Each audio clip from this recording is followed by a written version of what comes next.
অসম জাতীয়তাবাদী যুৱ ছাত্ৰ পৰিষদৰ যোৰহাট মহানগৰ সমিতিৰ কাৰ্যালয়ত সাংগঠনিক শ্বহীদ মানস প্ৰতিম বৰাৰ 18তম মৃত্যু তিথিত একাজলি শ্ৰদ্ধাঞ্জলি জনোৱা হয়। সাংগঠনিক শ্বহীদ হিচাপে পৰিচিত মানস প্ৰতিম বৰাক সকলো বিষয়া আৰু সদস্যই গভীৰ শ্ৰদ্ধাৰে স্মৰণ কৰে। সাংগঠনিক শ্বহীদ মানস প্ৰতিম বৰাৰ প্ৰতিচ্ছবিত মাল্যাৰোপণ কৰা হয় আৰু ধূপ বন্তি ধূনাৰ প্ৰজ্বলন কৰি একাজলি শ্ৰদ্ধাঞ্জলি জনোৱা হয়। এই শ্ৰদ্ধাঞ্জলি অনুষ্ঠানত মানস প্ৰতিম বৰাৰ সাহসিকতা আৰু সংগঠনৰ প্ৰতি তেওঁ অংগীকাৰৰ বিষয়ে গভীৰ ব্যাখ্যা আগবঢ়োৱা হয়।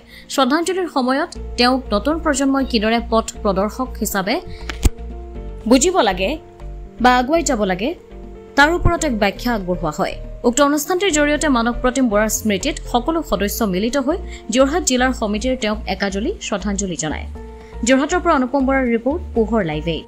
যুৱ ছাত্ৰ পৰিষদৰ একালৰ যোৰহাট জিলা সমিতিৰ সাধাৰণ সম্পাদক মানস প্ৰতিম বৰাৰ আজি এই বাৰ্ষিক মৃত্যুতিথি। আজিৰ দিনটোতেই মানস প্ৰতিম বৰাই এই সংসাৰ ত্যাগ কৰিছিল। অসম জাতীয়তাবাদী যুৱ ছাত্ৰ পৰিষদৰ একালৰ সুদক্ষ নেতা, বলিষ্ঠ এক কণ্ঠ আছিল মানস প্ৰতিম বৰাৰ। মানস প্ৰতিম বৰাই কোনোদিন কোনো কাৰণতে কাৰো লগত আপোচ কৰা নাছিল। মানস প্ৰতিম বৰাৰ যি বলিষ্ঠ পদক্ষেপ আছিল, সেই বলিষ্ঠ পদক্ষেপক সেও মানিছিল।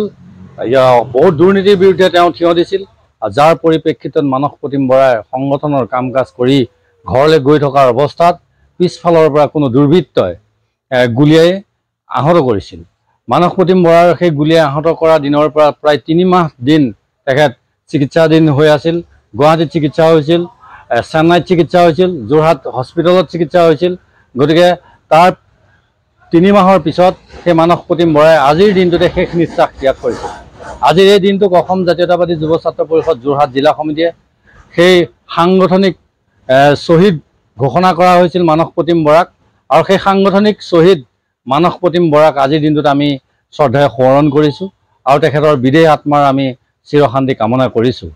মানস প্ৰতিম বৰাৰ যি আদৰ্শ আছিল, সেই আদৰ্শক অসম জাতীয়তাবাদী যুৱ ছাত্ৰ পৰিষদৰ প্ৰতিজন সতীৰ্থই যাতে সেই আদৰ্শক গ্ৰহণ কৰি সংগঠনৰ উত্তৰণৰ ক্ষেত্ৰত তেওঁৰ দৰে দক্ষতাৰে কাম কৰি যদি যায়, নিশ্চিতভাৱে জাতীয়তাবাদী যুৱ ছাত্ৰ পৰিষদে যোৰহাটত, বিশেষকৈ যোৰহাটত এক মাত্ৰা পাব বুলি আমি অনুভৱ কৰিছোঁ। আৰু সেয়ে সকলোলৈকে আমি আহ্বান জনাইছোঁ যে মানস প্ৰতিম বৰাৰ সাংগঠনিক শ্বহীদ মানস প্ৰতিম বৰাৰ আদৰ্শৰে আদৰ্শিত হওক।